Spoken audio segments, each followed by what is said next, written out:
just did a little Instagram Live there saying that there's a lot of questions flying around and maybe people should tune into the press conference to have those questions answered. Is Charles Oliveira out of his fight with Islam, and is Alex Volkanovski in? Yes, all of that is true. Round 5 of sparring last night before, he's supposed to jump on a plane today, splits his eyebrow wide open, and had it stitched up last night. Obviously can't fly out there with that. You know what I mean? It would be one thing too if they didn't call us. We would have had him go to a plastic surgeon that would have sewed it from the inside out. Get that thing done the right way. These guys never call us like they should when something happens. They call us after they get it stitched up. But on the flip side too, I could see him not wanting to risk it, getting a shot like this, and then that the Volkanovski crew. I mean, him and Israel. These guys are just absolute studs, man. He jumps in and he accepts the fight. So he basically took that fight with one phone call, it seems like. If Charles got cut last night, you call Alex, he says yes right away, 2 weeks notice, I'm in. One phone call, and I would have announced it hours ago, except I was waiting for the guys to wake up in Abu Dhabi to let them know before we reported it. But these guys that surround these guys down in Brazil just can't keep their fucking mouths shut.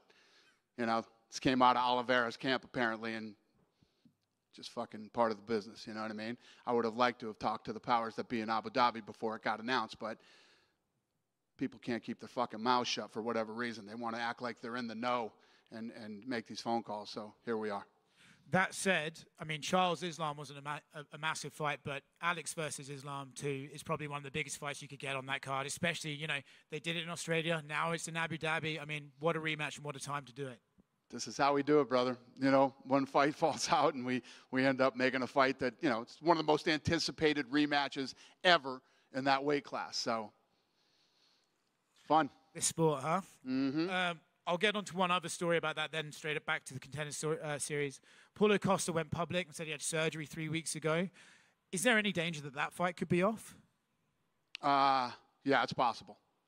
When do you think we'll get a verdict on if he's going to be able to fight or not? Very soon. Okay. Very soon. Is there another Unless announcement? another fucking big mouth pops up out of somewhere, and you know what I mean? So, yeah. Hopefully within a couple hours I'll have an answer for you. Okay. Contender Series then. An amazing series again. The fights tonight, you had started off with 2 crazy knee KOs right off the bat. When you're sitting there and you're watching finish, crazy fight, do you just keep sitting there going, man, if we could get this all year round, that would be way better? Listen, I'll let you guys speak for yourselves, but I would love to do this every Tuesday. Me and the guys were talking today, we're so bummed out that it ends tonight. We lead up to a fight week, right? We got a fight on Tuesday, then we got a fight on Saturday, then we got another fight on Tuesday, and we got another fight on Saturday. I love it. I could do this every Tuesday forever. So starting off with Davin Biddicourt, I mean, when you get a finish like that, you're going to get a contract. 100%. It's just like, how about the kid's got 18 fights and he's 23 years old? I mean, we're talking about Roca, I'm assuming, right? Sorry, yeah. Yeah, one of the best finishes.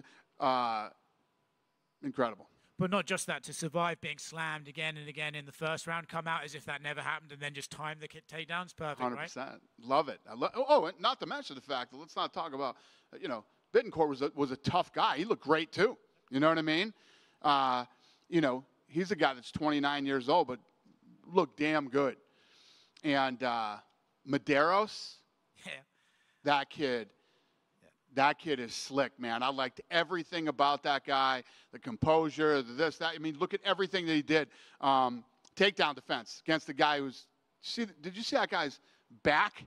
I mean, the guy looks like he's been wrestling since he was 2. He probably has been wrestling since he was 2. Durable, tough guy with a great record. And, what a finish by him, too. It's funny, sometimes you share the notes you take for that fight. I took the note, another fucking knee KO, I can't believe it. But when you see a guy as him, he's well-rounded at 26, this is a guy you can look at and think, oh, he's not one of the 30-year-olds we sign and we see how they do that. This is a talent and a prospect. 100%. And when you look at him, you look at the way he fought, he's 8-1 now. And like you said, he's 26 years old. He's just about to get into his prime. it is like the perfect time for him to get into the UFC. It's going to be fun to see what this kid can do. Yeah. Now, moving on, I'll let someone else ask some questions after this. With Torres Finney, you know, you mentioned about his age, and I understand what you mean. There are holes in his game, and he's just such a physical specimen that you sort of think, well, maybe we could throw him in there and he'll learn on the job. But you felt that, no, it's not the time. Here's one of the things that I saw in him. He didn't like to get punched in the face. You know what I mean? That guy's got to get in there and start mixing it up a little more, work on his stand-up. And listen, I'm in a great mood. All these things, what could be better for me right now than anything? You know, I could have signed a guy and brought him in. I truly believe I would be hurting him if I brought him in. You bring him in and he gets matched up right in the UFC, it's not the time for him. He's a young dude. He's only 24 years old. He's a freak athlete. He's got some work to do. He's not ready. Last one from me, a record amount of contracts this season. What do you base that on? Do you think that's you getting more generous in your older age, or do you think that's just the talent in MMA is growing every year? What do you guys think? You were here every Tuesday. It's the talent. You know, there's some guys that are questionable, right? There's some guys that I brought in that are questionable. Connor Matthews is questionable. He looks like he's got some ankle problems. You know, his ankles were rolling and everything. But how could I deny that kid? If you look at the fight that he fought in looking for a fight, I said, I'll tell you what. You're 31 years old. Time is not on your side. I don't like signing 31-year-old contenders. Then he shows up tonight. He's almost a 2-to-1 dog. Fights an absolute war against the guy that's 10-0 and absolutely brought the fight to him, did what he did tonight. I can't deny the kid. He deserves a shot in the UFC. So, you know, that kid earned, whether it's one fight or he pulls off some fun fights, who knows, he earned his shot. And this kid Lima, I think this kid Lima can be a world champion. Yeah, what did you see in him that makes you think that? Because like you said, right, the other guy didn't really want to engage so much, but what did you see that So if you think about this other kid is 14-1, right? This kid's got over double the amount of fights that Lima had. And you could tell that this kid, once he started to mix it up with Lima, he didn't like it. So he got on his bicycle and started running around. The ref should have stopped that from happening. And even in the third round, his corner told him, stop running around, get in there and mix it up. And he went in there and tried to go to war with him, and he didn't like it again. And he got back on his bicycle and started running around a little bit. But I think Lima, you know, he's a young kid. He's only 24 years old. He's 6-0. But he has, you know, he has what it takes to do something. So we'll see. Congrats on a great season. What's that? Congrats on another great season. I enjoyed it every Tuesday. It's awesome. Thank you. Hey, Dana. Thank you. Dana? Yep. I want to pick your brain a little bit more on that Torres Finney decision. I guess, like, with him and then, like, someone like Jose Medina last week, like, I guess, what did you see in Jose that you did not see in Torres Finney? Yeah. I saw some dog and some heart in that kid. Then it ends up we find out after that he actually never even had an MMA coach. I don't know. It's like a gut thing. I want to see that kid go properly train and watch him come back and see what he's capable of doing. I'm just interested. I think that Finney is a guy who is obviously a freak athlete. Guy's a fucking literally built and looks like a wrecking ball. And he just needs more time. He's young and inexperienced. And I think I would be hurting him to bring him in the UFC. With Roman, you said you already booked the rematch. He kind of hinted it's going to be in Toronto in January. Is that just like kind of it's going to be a kind of a special fight because it was a weird stoppage on this season, and, yep. and there's going to be some feelings and emotions running in that rematch? Incredible redemption. And the dude that he fought tonight is a legit badass, and he wins impressively. And, you know, he gets his shot in the UFC now. Great story. I wanted to ask, is there one fighter this season that you, Hunter, the matchmakers, like, kind of have your eye on, like this guy can be special from all 10 weeks? I mean, there's so many guys. I think there's so many from this season. To specifically pick one, I mean, I got two off this card. So, I mean, to specifically say, oh, this guy, there's so many. That's what makes the show so great. Gotcha. And then a couple last ones for me. do you guys? I mean, you kind of alluded that the Costa fight is up in the air. Do you guys like have a couple backups? Like, is there someone ready to go in case Costa can't go?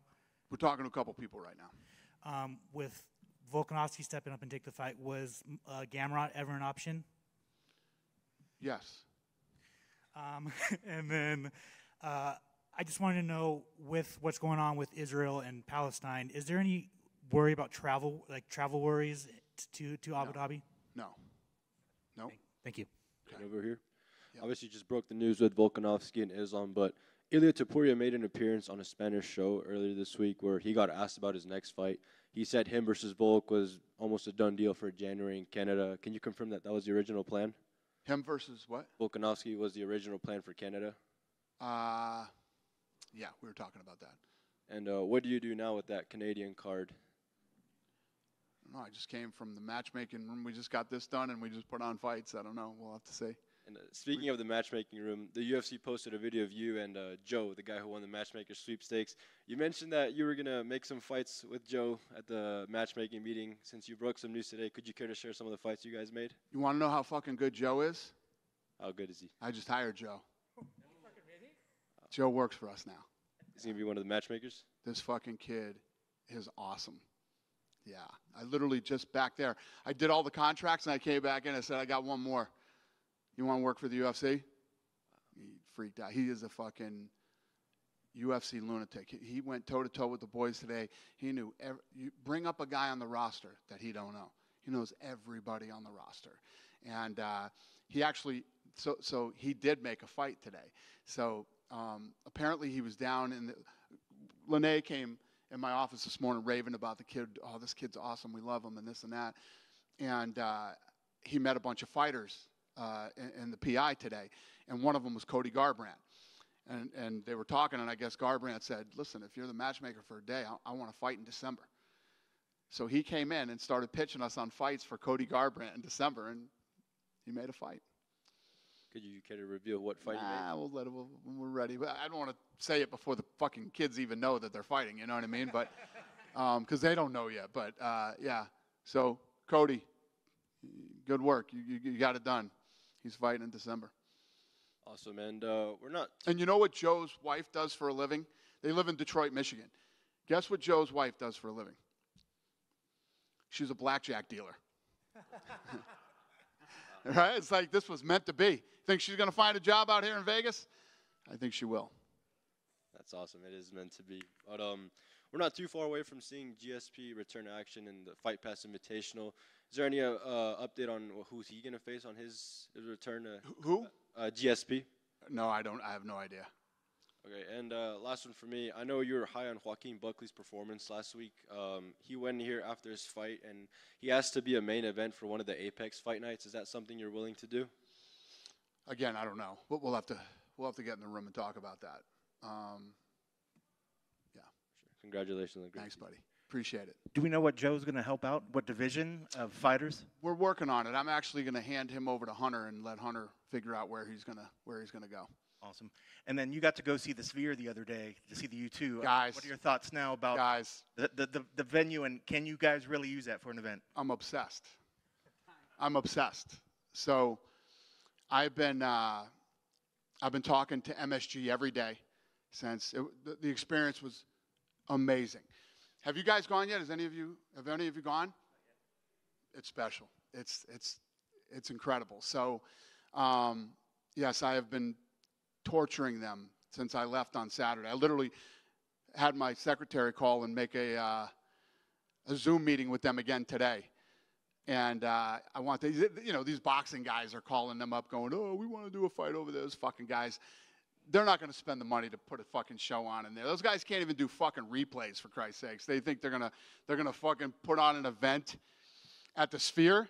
The Sphere is a whole nother level. And basically, in my opinion, I don't run the Sphere and it's not my company, but it's so good that for the first at least year, they should do nothing but incredible experiences.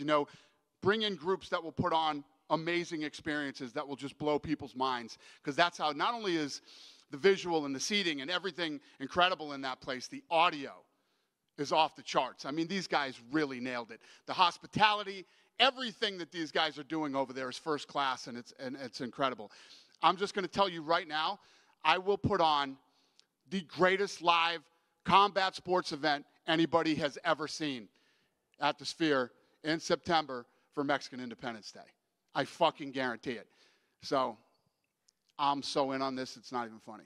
I know there's no shortage of the screen space there, but as for like a lighting rig, what you guys typically have done with the lighting rig, would this be a completely crazy new redesign for what you would have to do? So if the Sphere is smart, they don't let anybody go in there until we go in there to do a live event. The first live transmission from there should be us. And that's why I'm saying September, obviously because I want it for Independence Day, right? But it'll take that long for us to really work this thing out and figure it out. Plus, the other thing is, I will spend the money to make it right. Boxing's going to fuck around with them on the tickets and fucking, they don't have the money to do it. None of those bums got the money to do it. I'll do it. Dana, there's talk of two promoters in boxing joining forces to potentially take an event to the Sphere. Do you think they could bring the first event there rather than you guys in September? Who, boxing? Yeah. Yeah, they can join all the forces they want to join. Those guys, all they'll do is fight with each other, and who's going to spend the money, who's going to be reimbursed, who gets their money out first. It'll turn into a big fight and eventually turn into a lawsuit, and it will be an absolute fucking nightmare for the Sphere. It was talk of like Golden Boy Promotions and Top Rank. Yeah, good luck to them. Let them. What are they going to do? Oscar going to put up the money? Ryan Garcia. Bob going to put up the money? Who's going to put up the money? Both of them. Both of them? Can't wait to see it. I can't wait to see it. What do you think? You think they're both going to put up the money? I think the UFC show would be great, but I'd like to cover both sports. I'd like to see both boxing and MMA do something there. Me too. You think they're going to do it? You think they're going to pay to program the Sphere and put on an in-house show? You're shaking your head yes. Does that mean yes, you think they'll do it? How much would it cost? Shitloads of money. Hundreds of thousands to $1 million, maybe more. How do you get the money back? Is that just from You don't. Ticket sales? You go in there because you want to put on the baddest motherfucking live sporting event anybody's ever seen. I'm obsessed. Nobody will do it better than we will. That's a fact. I don't care what they say. And listen, if boxing can go in there and they can put on the event and they can do it, more power to them. You know what happens when a boxing event happens? It's a going out of business sale. Let's grab as much money as we possibly can, make one big fight with a shitty undercard. Let's not spend any money on production. Good luck seeing a fucking replay. Come on, you guys. You know better. You guys just like to push my buttons to get me to say a bunch of shit so you can chop it up and put it on social media. You know the truth. You know what's up. You know they're not going to do it. Let's unite. Bob's 92. Oscar's a fucking lunatic. Come on. Dana, speaking of the production, today your broadcast put out a little graphic talking about the season 7 contract winners. On that list for countries, there was 13 different countries represented. When you take a look at your brand and how it's grown, and you talk about it being global, especially looking out, getting talent for the Contender Series, what are your thoughts when you hear that? Well, when you think about how focused I am right now in South America, and when I say South America, from Mexico all the way down to Brazil, right? And the countries that we've hit in South America this season on the Contender Series. Then you think about the global footprint and the brand that we've built and what we're doing and how many guys from, all around the world that we've got this season. This show is incredible. It's one of the greatest, avenues for talent to get right to the UFC and to showcase them with live fights. The best against the best. The matchmaking is off the charts on this show. And I always talk about how good the production is. For a fight show that is based around up and coming talent that none of you have ever heard from or heard about. Look at the production on this show. It's awesome. It's a big deal to me. If you didn't notice. Of course, and obviously you're very much focused on trying to find the best talent. But is there anything within you that when you take a look at that list that, okay, there's a new country or a new region that you want to explore more and try to bring more talent from? Yeah, I mean, if you look at what I'm saying about South America, what we're doing in South America right now, and obviously we're in a rebuilding phase right now in Brazil. And you look at, what was there, 22 Brazilians this season or something like that? Yeah, 20. Yeah, so, and there was some badass kids on this season from Brazil. So, yeah, we're in a whole rebuilding phase there. You know, if you look at what, Brazil is always going to be a great market where we find incredible talent. Most of the big Brazilian stars have aged out, gotten older, retired, and whatever, and we're in a huge rebuilding phase down in Brazil right now. And last one for me, obviously you talk about and you think big all the time. For you, as you take a look at this Contender Series, you've obviously voiced how much you would like to get it to be a year-round thing for every Tuesday. How do you envision that to come to be? Well, we're coming out of COVID, and the talent pool is much bigger and better than I thought it would be coming out of COVID.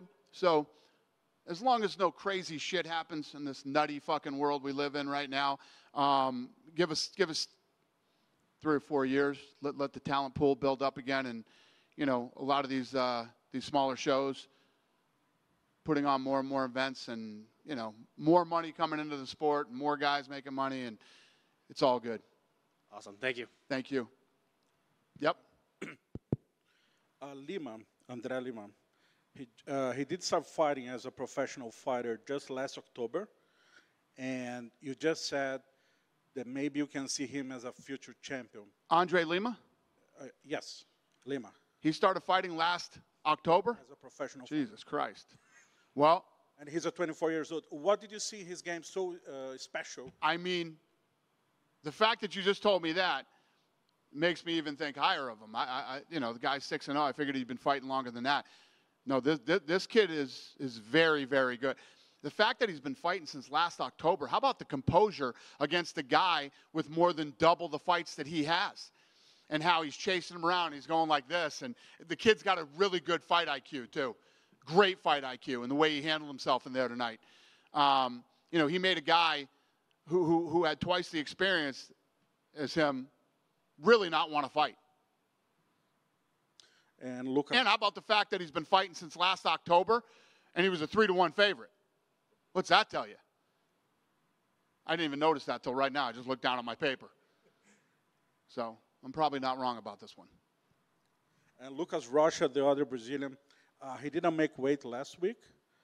And how close were you to, because you said he needed to be impressive tonight, how close were you to maybe not sign him because of the scale issues?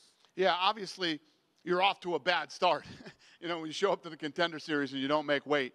But after watching him tonight, I'm glad we gave him a second chance. Listen, when you look at these kids and you see how talented they are and what they can do, there's so many other things that factor into whether they're going to become a star or a champion or top 10, top 5, making weight, personal problems outside the sport, and many, many other things that play a factor in whether somebody's going to make it or not.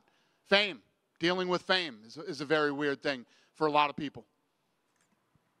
UFC just hired 20 Brazilians this season in Contender Series. Is it fair to say it is the best Brazilian season ever on Contender Series? Yeah, like I was just saying to him, we're in a building phase right now in Brazil. And again, back to the matchmaking. Matchmakers did an incredible job this season with all the talent, not just Brazil, but obviously killed it in Brazil. Yeah, the reason for my question is because 5 years ago, you made Contender Series Brazil here in Vegas, just with Brazilian fighters. Yep. Is there something that maybe we can see again in the future? We could see Contender Series Europe. We could see Contender Series England. We could see Contender Series Australia. The list goes on and on, as long as there's enough talent. You know what I mean? You have to have an overload of really good talent just to match-make some of these fights. Yeah, so far it's not part of the plan in the near future. Sure. I don't know about the near future, but obviously it's a possibility, but the talent has to be there. Perfect. Last one for me. Featherweight female division, 135 pounds. Do you have any update? Is there something official already? Who is fighting for the belt and when? What's the question? Yeah. We talked about that in matchmaking today. We're working on it. No, we don't have an announcement. We're not close. Dana, Ilya Taporia had come out and said that he was going to fight Volkanovski. He asked me that.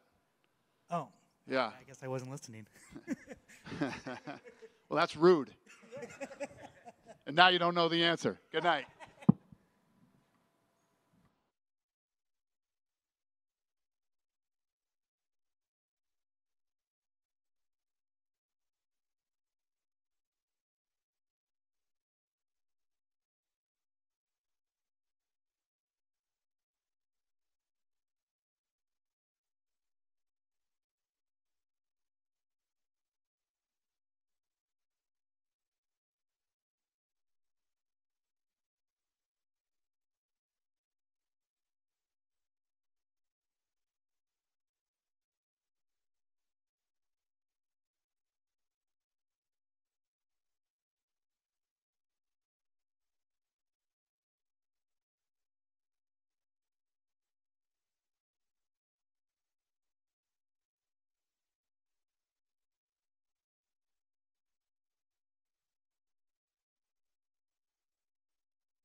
Congratulations. How are you feeling right now? Parabéns, como você está sentindo? Muito obrigado, estou me sentindo muito feliz, é uma felicidade imensa. Thank you so much. I can express how happy I am. You were facing some adversity early on in that fight. How did you ultimately persevere and pick up the win? No começo foi difícil na luta, achou que você teve um pouco de dificuldade, mas o que você mudou na luta para poder ganhar tão fácil? Já tinha passado muito pelaquilo nos treinos, estar treinando muito com a galera na luta agarrada ali, então não era uma coisa que estava fugindo assim da minha noção, entendeu? E aí, com os detalhes dos meus corners, aí consegui pegar aquela boa joelhada. It's something that was a surprise to me. I trained this over and over, the same scenario with my coaches, always being grabbed to stand back up, so it wasn't really a surprise. Just had to weather the storm, and I knew my time would come. Awesome. And I want to ask you about the weight miss from last time when you guys were supposed to fight originally. What were the conversations like with Dana and the team, and what went down when rebooking the fight to this one? Aconteceu para que não perder o peso, né? Qual foi a conversa com Dana e com seu time para poder fazer os ajustes para essa semana? Foi muito ruim a viagem, né? Lá da cidade, 8 horas até chegar na capital, mas aí a gente teve um imprevisto, pegou 15 horas praticamente, que a gente teve um temporal na vinda. Aí teve mais alguns problemas no voo, mas deu tudo certo, só que aí a viagem foi muito longa e eu senti muito ali, entendeu? Minha barriga, mas conversa... Semana do que você não perdeu peso ou foi agora, essa semana agora? A semana que eu não perdi o peso. Que você não bateu o peso? Isso. I feel better now. I talked to them. The week that I didn't make the weight, it was the worst traveling week that I've had. We had 18 hours, and then we got stuck in the airplane. There was a storm. I couldn't eat what I needed to eat. I couldn't drink water. I couldn't rest. It was literally a nightmare. We just had to make adjustments to actually be able to fight this week. Awesome. And last one for me, obviously the bantamweight division is loaded with talent. Is there a specific name you want to see standing across from you in your debut, location, or anything? Tem muito talento na sua divisão. Tem algum nome na sua cabeça para fazer sua estreia? Não, no momento eu não tenho ninguém, mas quem botar, eu tô pronto. No, I don't have any names in mind. I just got here, but whoever they put in front of me, I'll be ready. Thank you. Just a fun one for me. You hit that knee like Aldo, then you hopped the fence like Aldo. Did you envision that, kind of having that moment, celebrating like he did in Brazil with that big Contender Series win? Deu a joelhada igual o José Aldo, celebrou pulando no octágono igual o José Aldo. Você visualizou isso fazer igual o José Aldo ou foi uma coisa natural com você? Sim, eu já tinha visualizado bastante. Desde ontem eu venho visualizando bastante a luta. E eu tava com duas coisas na cabeça, que era ou joelhada ou um chute rodado que eu ia pegar ele. E a joelhada foi o que pegou. E foi muita emoção ali e corri para meus corner. Not necessarily imitating him. I just had this feeling that I would stop him with it with a knee or a spinning kick to the head. So I had this dream in my mind the entire time, and I stick to my plan, and the knee actually is the one that happened and worked for me. The celebration, jumping and everything, it was just a natural reaction for me to see my coaches and to celebrate the victory I just had. Excellent, sir. Congrats on making that dream a reality, and good luck with your career. Parabéns, tornar o seu sonho vir uma realidade. Com muita boa sorte na sua carreira. Muito obrigado. Vamos para o show. Thank you so much, guys. Ready for the show.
Markel?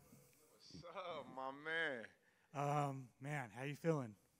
Man, I can't even explain it. Words won't do it justice. You know, on paper, it was a striker versus a wrestler, right? So what was the game plan going into the fight? And, like, was your camp just basically, like, we all know that you're a very technical, very good striker. So was your camp, like, just stop his wrestling? Yes, but it's cute to me, and it's like amusing that when people say that I can't wrestle, because that's all I heard from media all camp. Oh, this guy can't wrestle. This guy can't wrestle. If that was the case, he would have had me down and held me down for that whole round. But to answer your question, yes, that was the game plan for this camp. Defend the takedowns, knock his ass out. Yeah, I mean, you know, that was the narrative, right? Like, people take your back, your wrestler, and you got up, right? You got up. So did you just kind of? I feel like, did you shut people up tonight? I don't really care if I shut them up or not. I just want them to tune in. So if they want to keep talking like that, I'll just keep proving them wrong. You know, I feel like you were always the hidden secret inside of Factory X. Yeah. Now you're here. How does that feel, like, to represent your gym, finally be here, finally be in the UFC? I said this in my pre-fight interview for Contender. I mean, this is just the beginning. I feel like when people get here, a lot of times they get to this point, they're like, oh, job is done. But the job's not done. It's just started. Trust me, it just started. You did thank Fury FC in your, I guess, what does that promotion mean to you? It means a couple things. I started off with Fury FC because it's a Texas-based promotion. I'm from Texas. I like to represent my state. And they always treated me well, you know. They always treated me well. So it was a blessing to have them, and vice versa, I'm sure. Where were you when you got the phone call that you were finally going to get your shot? My answer is at Papado's Seafood Kitchen, dropping off crab legs or something.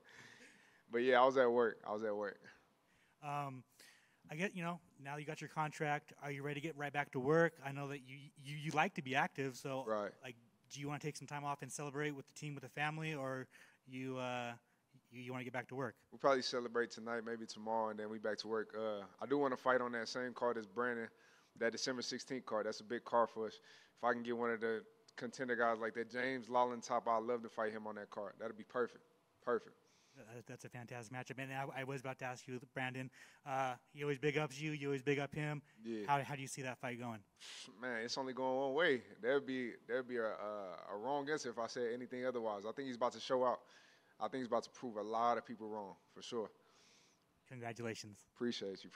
Hey, Markel, we're here. You were mentioning that December card. Is there anybody specific you'd want to face, you want to call your shot on yet, or are you just whoever they give you? Yeah, James Lawlin taught the one that beat Malik Lewis in Contender Series maybe 3 or 4 weeks ago. Yeah, I like that for sure. I want to run that. And then you mentioned your job. What did you do before now? Wait tables, the worst job in the industry. But yeah, that's what I did. Now that you're in the UFC, are you going to continue to wait tables, or is that now off the table and you're all done with that? Oh yeah, I definitely got to wait tables. I mean, until we get this big money, if I go out there and get a $50K my next fight, then we can quit. But for now, yeah, we got to go back to it. All right. And then last thing for me, you said job's not done. For you, what does job finish look like? The top. No other explanation. The top. When I get to the top, then the job's finished. And then we can have the roses, we can pop the champagne, but the top. Look forward to that. Thank you. Appreciate you. Okay, over here. Right here. What about James Jontop? What does he raise your eyebrow in? I think if I get the matchup, I'll show you. I don't think I need to explain this further than that, but if I get the matchup, I'll show you. And obviously coming out of a gym like Factory X, how's the atmosphere training out there with all the great fighters coming out of that camp? It's not only the atmosphere, it's the culture. Mark Montoya has set a precedent to keep culture around. It's a family. It's different than other gyms. This is not an individual one-ran show. This is a one-stop shop. You come here, you work, and then you grow greatness. You can tell by the amount of people that we have in that gym that there's something great there. And I think nights like this show you, right? Because I was a nobody before this night. I mean, I'm not anything now, but I've shown you tonight what we do. How important is it for you to experience that family culture at a gym? How important is that for like your development as a mixed martial artist? I don't know anything else, so I can tell you it's this or that. But what I can say is when people come from outside that gym and then they get in there and they feel the culture, they'll tell you the exact same thing. So I think that culture is everything because that's all I know. Congratulations. Appreciate you. Congrats, my man, on the win. What's the scene like with Texas? Put us up on game if we don't know how the MMA is looking over there. I mean, it depends what you're talking about, right? But if you talk about fighting, I think we showed you George Hardwick fought the champ from Fury FC, right? That's the same promotion I came out of, and he was supposed to be a big underdog too. So that's one example. Then you got me, I'm coming in, that's another example. There's a lot of guys in that organization that have proved otherwise, and I'm just another one of them, you know? And how cool is it to see guys now that are like established, like a Derek Lewis who reps Texas and just carries that on his back? My balls is hot. That's my guy, man. Hey, you cannot love Derek Lewis. If you don't love Derek Lewis, something wrong with you. I love seeing him do his thing. That's what's up. And talk to me a little bit about that KO, because I know we didn't get to see too much action, but we got a lot. Nevertheless, he slipped some shots, squared up with you, and then that knee was just picture perfect. I felt a little bit overzealous at the beginning. Maybe that was nerves, maybe whatever it was. But as far as the KO, I saw him look at my knee, and then I heard a couple of my coaches call for the knee. After that, I saw him duck down. I was like, oh, yeah, it's time for him to go to sleep. So it was good. Man, what a way to start your career. Right now you might be serving tables, but eventually let's full-time serve after. Good luck with that. Yes, sir, my man. Thank you. Real quick, I want to jump off of Mondo's beat of just having a little bit of fun with it. I know you said from Texas. What's your take on Whataburger? I know it's a staple out there. Just curious what you think. That shit is busting. Y'all are crazy. I know some of y'all probably like In-N-Out. Y'all In-N-Out guys, huh? I mean, In-N-Out is good, but Whataburger is fire. Go get you a honey butter chicken biscuit, and then Whataburger, come sponsor me. I agree with that Whataburger take. Yeah. I got one more for you. Okay. On top of getting a contract, highlight knockout, you impressed Dana White. He was very excited for you. He said that he sees a lot in you. Like, just how does that make you feel by impressing the boss on the night that you got your contract? Man, that's crazy. It's crazy. I mean, how did it make me feel? I guess proud, right? Because in a way, you dream of getting here. I put 6 years worth of work again here, which is not that much, but 6 years worth of work to this one night. And then for him to see that and who I think I am a star. I think I'll show that and prove that over the years. But for him to say that, it meant a lot. Yeah, it meant a lot for sure. It feels like half of Factory X was here tonight. How did it feel to have your team with you? It felt like a home game. It felt like I was in Factory X in Inglewood, Colorado, about to spar. Once you hear the boys and you can pick out those voices, it just feels like home. It felt like home. Yes, sir.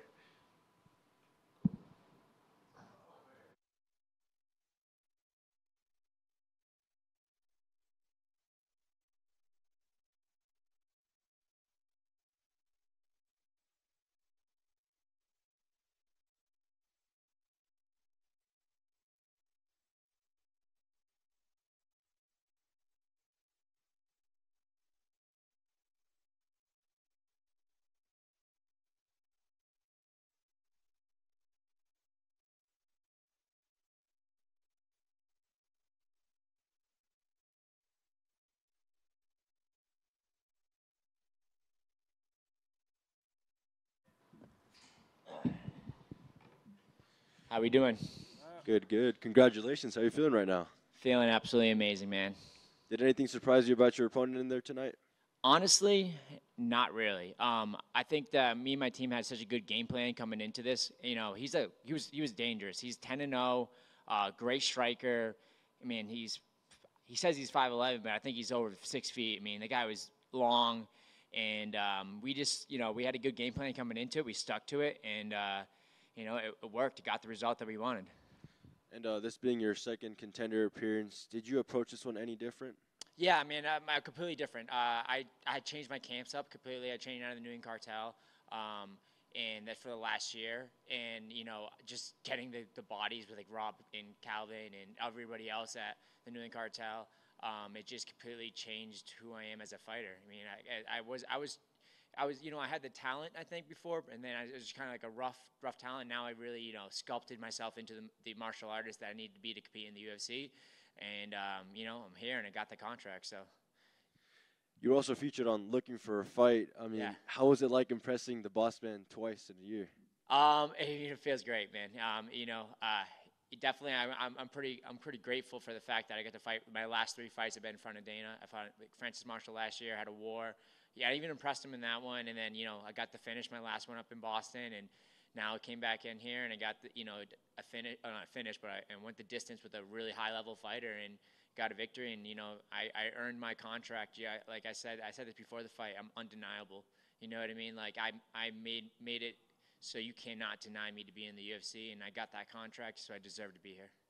You mentioned Francis Marshall there. I mean, that was another great fight. Is that one you'd like to run back now that you both are UFC fighters? Honestly, I don't really care. I like Francis. Me and Francis, you know, I've actually went down there and trained with him in New Jersey after my fight, and we're kind of like buddies. But, you know, I don't have anything personal against get it back with Francis. If anything, I like training with him. But, you know, I think if I would have fought Francis at the position I am right now, it would have been a totally different fight. But you know, you got to go through. You don't know until you don't know. You know what I mean? Like I had to go through that fight with Francis to build myself to be who I am today, and I'm just grateful for that. And you mentioned the New England Cartel earlier. I mean, obviously you have your corner, but there was also some fighters from there watching you tonight. I mean, what's been the biggest difference you've noticed in your game since you joined them? Everything, man. My grappling is way better. My striking is way better. Like I used to spar with those guys on the weekends here and there. You know, I'd get in there and get some sparring, and that was it. Now I train with those guys 4 days a week, and it's just like a complete game changer. I mean, they really created me who I am. You know what I mean? Like those guys are top 5, top 10 guys. You know what I mean? Like, I mean, I'm getting the best of the best, and they built me up to who I am, and it just gave me the confidence to going in there to be able to perform like I did. Awesome. And now you get to wear the UFC gloves. I mean, do you have any specific name, location, or date in mind for your UFC debut? Nothing, no, not yet. I'm just, you know, I'm got to heal up from this fight. There was a war I just went through. The kid had some good power, good strikes. So I'm going to heal up and, you know, hopefully maybe the spring, you know what I mean? Get through the winter and then come back in the spring and get some good fights. Awesome. Congratulations. Thank you so much.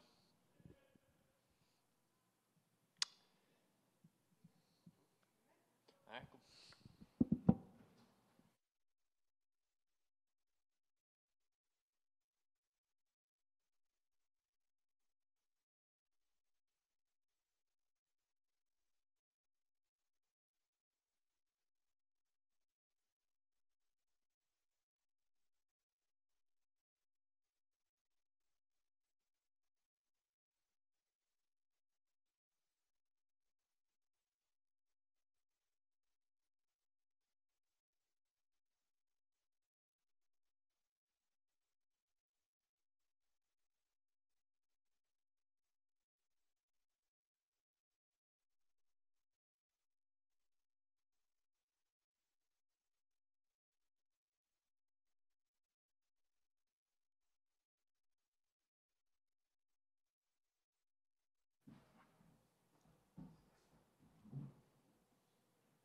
Congratulations. How do you feel right now?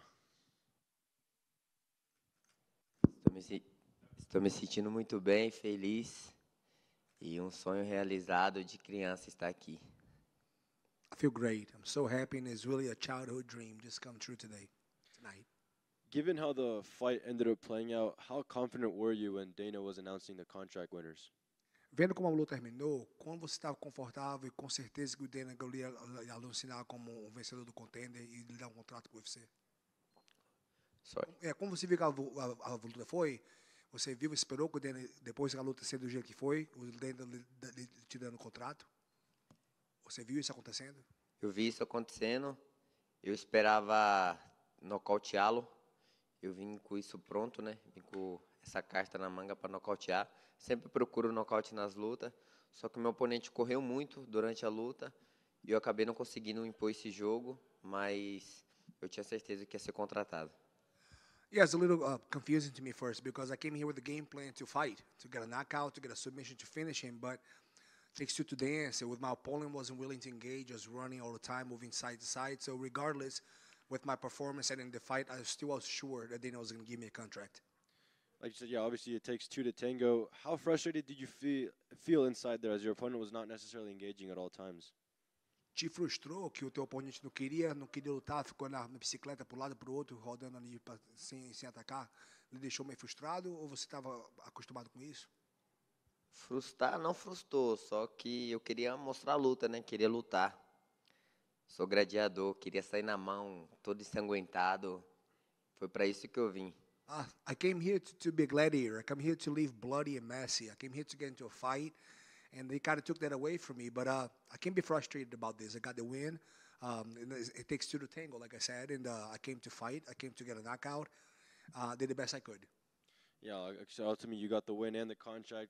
Dana also mentioned that you have the makings to potentially become a UFC champion one day. How did it feel like to hear that from the boss? O Dana falou que você tem o potencial de dia até por ser campeão mundial. O que você acha da opinião do Dana White? Eu tenho certeza que esse dia vai chegar. Eu trabalhei a vida inteira para esse dia e vim mostrar. Eu vou mostrar isso ainda no UFC. The boss is ready. I can promise that they will come. I've been working my entire day, my entire life for this to come, and I'm not going to stop until I am the UFC champion. So Dana's right. And obviously, your next fight's going to be a UFC debut. Do you have an opponent in mind, a location, or anything in mind for that Você tem debut? alguém em mente para lutar na sua estreia realmente como oficialmente lutador do UFC? Eu cheguei para ser o número 1.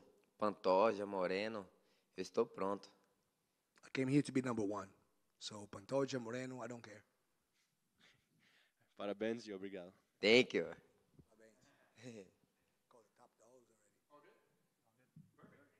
Thank you, bro. Já foi.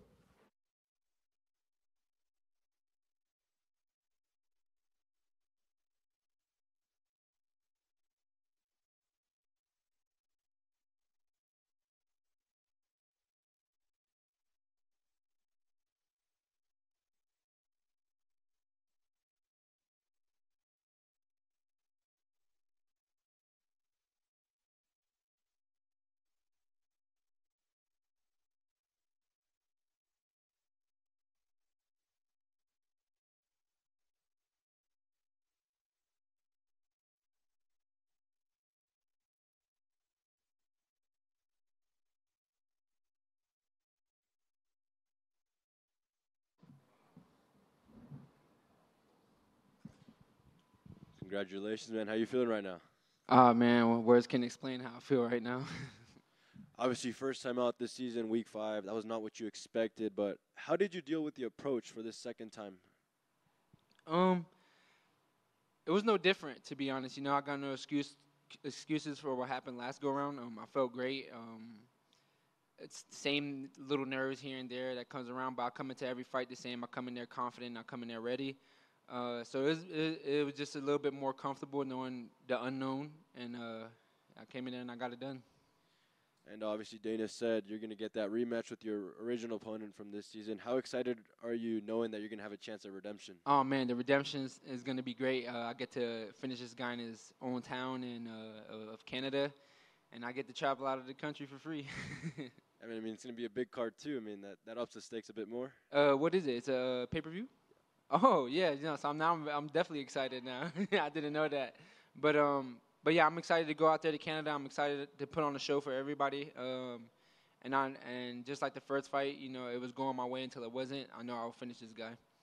And after that performance tonight, what's like the message you have for the rest of your division that saw that? The statement I wanted to make and I did make today was to put people on notice to not don't be trying to stand with me, don't be trying to bang with me. Siri better put on his wrestling shoes when January 20th come. Thank you and congratulations. Thank you. When are you gonna get on social media?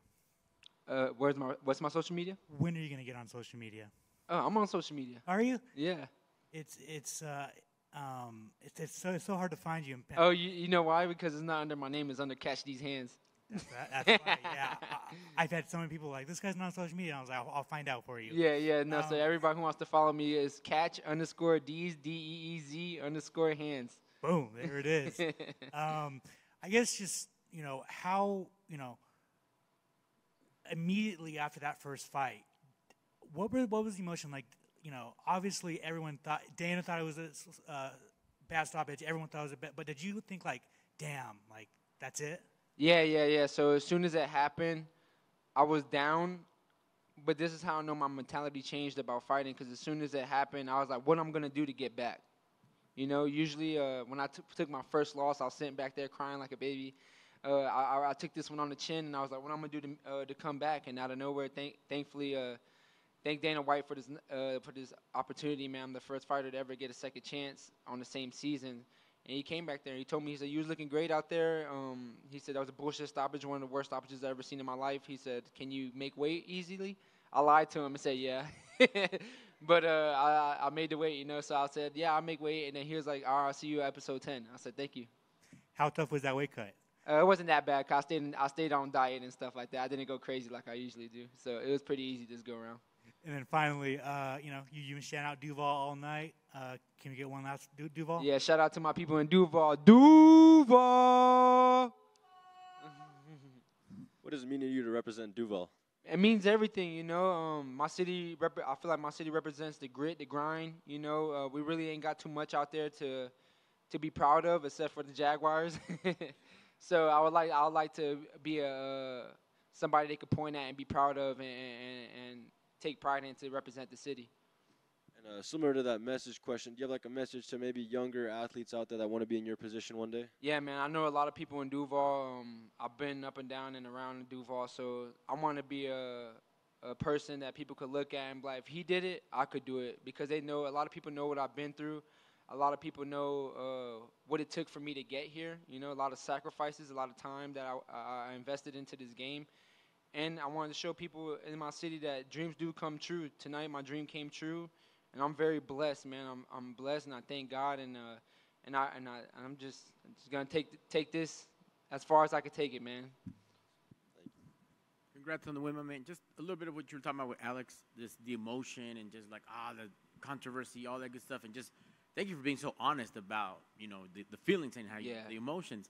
But then the final episode, final fight of the season, how perfect was that to where you're like, man, talk about destiny, man. I'm gonna really show out, and I got the perfect platform for it. Yeah, man. I'm a big believer in God. Ever since my brother passed away, I got in touch with my spirits, and my brother came to me in many ways to show me that God is real. And I knew when Dana White came and gave me this opportunity, I knew that it was just a way of God telling me that, not right now. I got something better planned for you, and so I came here with even more confidence than I did the last go-around because I knew I was put in this position for a purpose. And look now, I headlined the card, got the best finish of the night, 27 seconds it only took me to get it, and I'm proving to people that I am who I say I am. I've been through a lot, and I got to prove to the world how to deal with controversy, and I overcame it. And last for me, a lot of people say it, but you were about it. Like, oh, I'm going to just go in there and just give it 100%, balls to the wall. But really, you just went in and were like, you know what? He's going to the hospital, I'm going to hospital. Somebody's going to hospital. Yeah, of course, man. Every time I'm in there, it sounds cheesy, because everybody say it, but I really mean it, bro. I'll go in there, bro, and if I got to put my life on the line, I'm putting my life on the line, because I'm very, like, I'm me. And I ain't gonna let no man stand over me or nothing in life stand over me. I'm always gonna prove to people that I'm one of the greatest. I really feel like I'm the greatest in the bantamweight division, and I'm gonna keep proving it each and every fight. Congrats, my man, and to you and your brother, congrats on this win. Thank you so much. I really appreciate that. Yes, sir. Thank you, guys.